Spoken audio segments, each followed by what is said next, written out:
I'm telling you, he meant it. All of us argued about it for ages. We were saying, no, it must have been a cross. But before he took that free kick, he turned around. And I think he said to Belletti, keep your eye on the goalkeeper. He'll come off his line. He definitely was shooting. He couldn't have hit it so perfectly if he hadn't been. It was a delicate moment, and that's when Ronaldinho's star shone for us. That's why these guys are geniuses, capable of something special, and we're born to play football. And they had these fortunate moments too. I was fortunate enough to score that fantastic goal and help Brazil win the World Cup. Despite later getting sent off for a foul, Ronaldinho's goal had restored belief to a shaky Brazilian side. Admittedly, he was stupid getting sent off against England, but then he did score that ridiculous goal. And that was in a game where the whole country thought we'd lose, because we thought England were better than Brazil. Brazil never looked back. They overcame Turkey in the semi-finals, which meant they were to face Germany in the final. 2 goals from Ronaldo gave the Brazilians a 2-0 win and a record 5th World Cup. Ronaldinho was voted the tournament's best midfield player. The youngster from Porto Alegre had come a long way. Becoming a World Cup winner was a dream come true. As soon as I started playing football, I'd imagine myself in a Grêmio shirt and then in a Brazil one. And then I'd picture myself winning the World Cup with Brazil, so it really was a dream come true.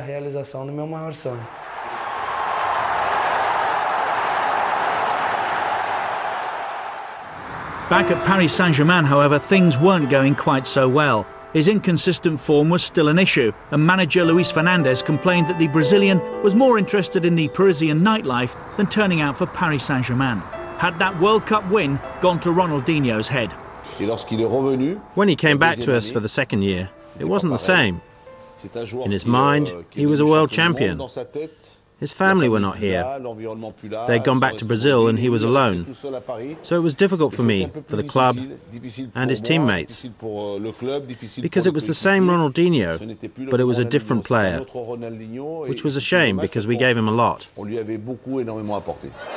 It was time to move on. Europe's top clubs queued up for Ronaldinho's signature in 2003, and eventually he decided that his future lay in Spain with Barcelona. Ronaldinho was to be the star who would revitalise the Catalan giants. He came at a moment that few people believed in the possibilities of Barca, and he gave the people the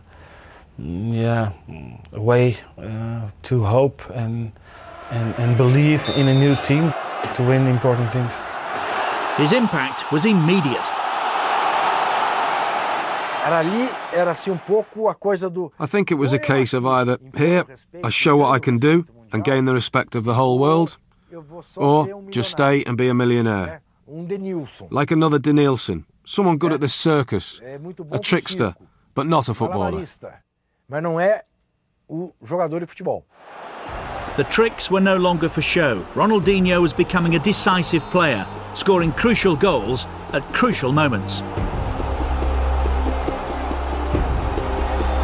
I must say he's one of the few players I saw in my life that made the difference and that could make the difference and did it in a very natural way. Under the management of Dutch legend Frank Rijkaard, Barcelona became unstoppable. And in Ronaldinho they had the symbol of Rijkaard's attacking football philosophy. In just his second season, he helped Barca to their first league title in 6 years. It was the culmination of all my hard work. I managed to win virtually everything there is to win in football there. It's a period in my life that I'll never forget.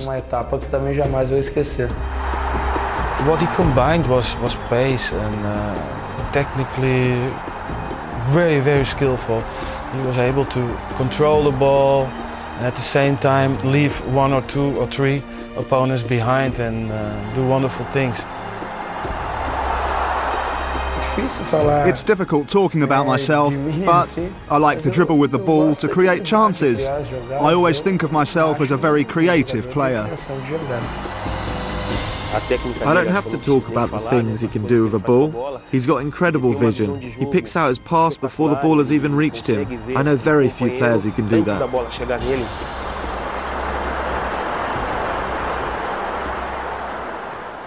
Great player.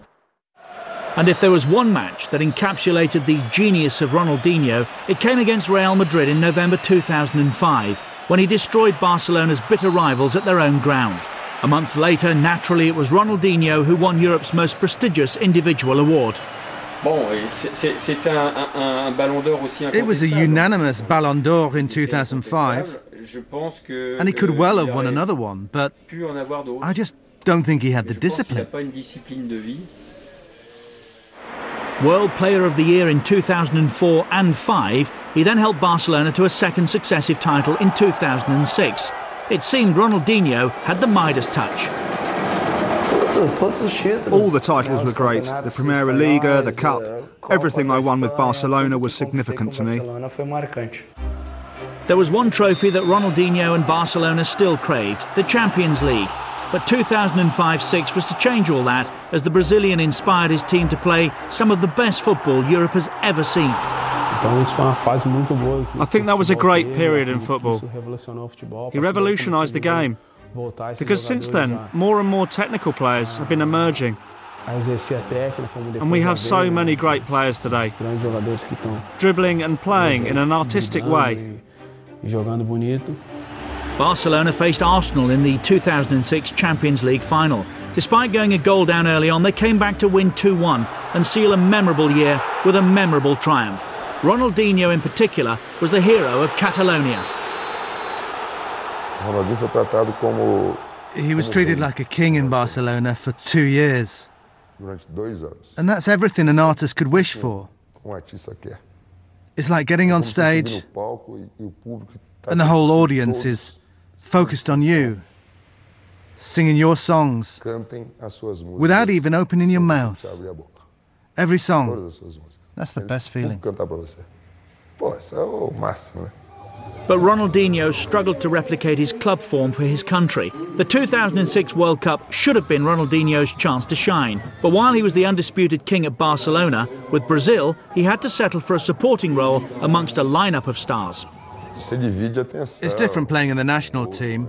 You have to share the attention with the other players, as it's all the stars playing together. It's much easier being the only star, but when you get together with all the others, you have to have more than just football. And I think that Ronaldinho's attraction is limited just to the football pitch. Ronaldinho wasn't born to be the main player in a team. He was born to be an extraordinary teammate.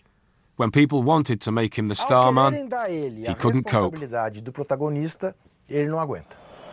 Brazil began with 4 wins, but their performances were unconvincing, and Ronaldinho looked a shadow of the player who'd been terrorising European defences all season.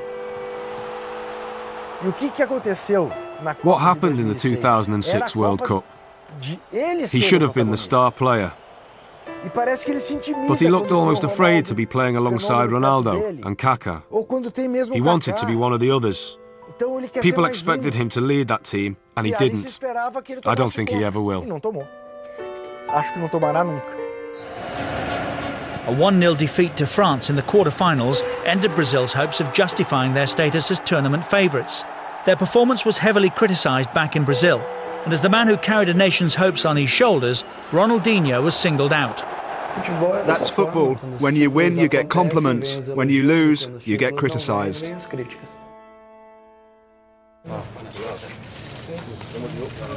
Back at Barcelona, Ronaldinho, the superstar footballer, suddenly appeared far less invincible, more human. Not for the first time in his career, his levels of desire and motivation were called into question. He was great in the first year, the second too. But in the third and fourth years, it was the same story as in Paris. Rijkaard couldn't get him to play. Frank Rijkaard had the same problem as I had in Paris with Ronaldinho. You can't always say it's my fault or Rijkaard's fault. Overall, I didn't have too many problems with Ronaldinho because he was Great guy, worked really well, and had a good relationship with his teammates. Only the last seasons it was getting downwards, and yeah, he performed less.